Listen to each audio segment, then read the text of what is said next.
I want you to stop and think about the goals that you're working on. See, most people are involved in A-type goals. A-type goals are going after what you already know how to do. You'll often hear a person say they've got a goal to get a new car. Well, you might ask them, have you ever had a new car? Oh yeah, I've had 2 or 3 of them. See, they've known for a long time how to get a new car. That is not a goal. That may be something they want to do, and they certainly should if that's what they want. A goal is something that we set that's going to draw the best out of us. Goals are not to get. That's a side benefit. Goals are to grow. Well, generally, if a person graduates from going after what they know how to do, they go after what they think they can do. I call that a B-type goal. Now, doing what you think you can do, there's no inspiration in it. There's no real growth to it. It's sort of a little game of manipulation. If she does this, if he does that, if I can get this, then I could reach this goal. I want you to really understand this law. And when you understand it, you're going to start to operate on a totally different vibration. You're going to move into a whole new world. You're going to start stretching. And that's what you really want to do. You see, you are God's highest form of creation. You have been built with mental tools that enable you to create. That's the C-type goal, a creative goal. This is going after what you really want. You don't know how to get it, but you know you're going to get it. Now stop and think in history. The Wright brothers didn't know how to get the plane in the ground, but they knew they were going to get it in the ground. Ed Hillary did not know how he was going to get to the top of the mountain, but he knew he was going to the top of the mountain. What do you really want? Now think. Just come along with me and daydream for a few minutes. And then I'm going to show you some of the rules that you can follow. Stop and think of this. You think Steve Jobs knew how to do this before he did it? No. He couldn't tell you how he did this until after he did it. And that's the same with anything in life. People that have done great work didn't know how they were going to do it. Roger Bannister didn't know how to run the 4-minute mile until after he had run a 4-minute mile.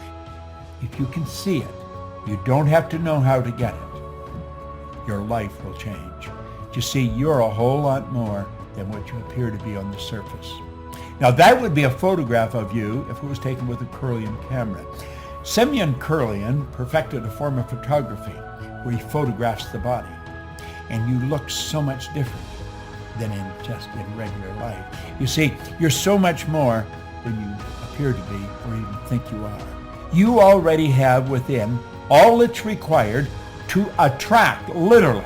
You already have within all that's required to attract whatever you want into your life.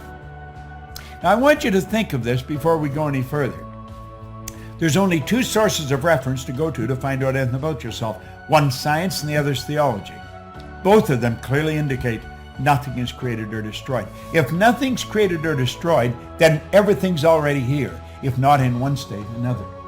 Here is a plastic bottle full of water. The plastic used to be oil. The water used to be air, ether, gas. I could take and I'd boil that water and it would go right back to where it came from. Now think about that for a moment. The water, the bottle, and my body are all made from the same thing. It's energy. My body is energy. Hold your hand in front of you and look at it. Do you know that hand is changing at the rate of millions of cells per second? Just like that, it's changing. How is yours changing? You cast off millions of cells, 40, 50 million cells per second, and you recreate more. Well, do you know that we can create the life we want? We can put ourselves into the vibration that we have to be in to attract what we want to attract. If I hit my phone, hit send, and I had your number on it like that, the message would be on your phone. How's that happening? It's happening through vibration. That's really how it's happening. Well, you know, our whole world operates that way. It's so phenomenal. The mind and the law of vibration are 2 things. When you start to understand them, everything starts to improve.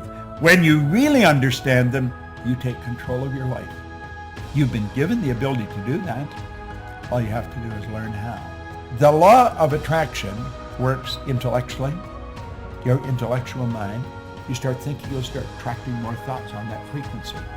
It operates on an emotional level. You start to attract more energy. You move into a higher vibration.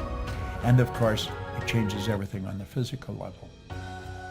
It's pretty interesting, isn't it? Now, the man that made these iPhones and everything, Steve Jobs, he was pretty tuned in. He had a big goal, and he said, look at this. You can't connect the dots looking forward. You can only connect them looking backwards. So you have to trust that the dots will somehow connect in the future. And if you understand the law of vibration, if you stay on the frequency, if you hold the dream in your mind, and you don't let the outside world control you, you will contract everything that you need, and that space will fill in. The way will be shown. I believe that was written in the Bible. You see, you and I only have one problem: ignorance. We don't understand. You watch this often enough, you're going to get a grip on the law of vibration. It's going to change your life like night and day. Put me in this studio. It's helped me earn millions of dollars. I'll be 82 on my next birthday. I got more energy than most people, 22. I have no intentions of slowing down. Do you know that the only thing that slows us down, we're only limited by weakness of attention and poverty of imagination? Wow, that is so good. Weakness of attention, poverty of imagination. The moment your belief matches with any state, you fuse with it. You become one with it, it becomes one with you. And this union results in the activation and projection of its plots, plans, conditions, and circumstances. When you change your vibration, everything in your world changes. This new state of conscious awareness becomes your home from which you view the world. You're there in your imagination, and that's how you see it. That's how you see it. It's such a beautiful concept. In your workshop, and if you're observant, you will see outer reality shaping itself upon the model of your imagination. Isn't that beautiful? You see, vibration and attraction go together. Attraction is a secondary law. Vibration is the primary law.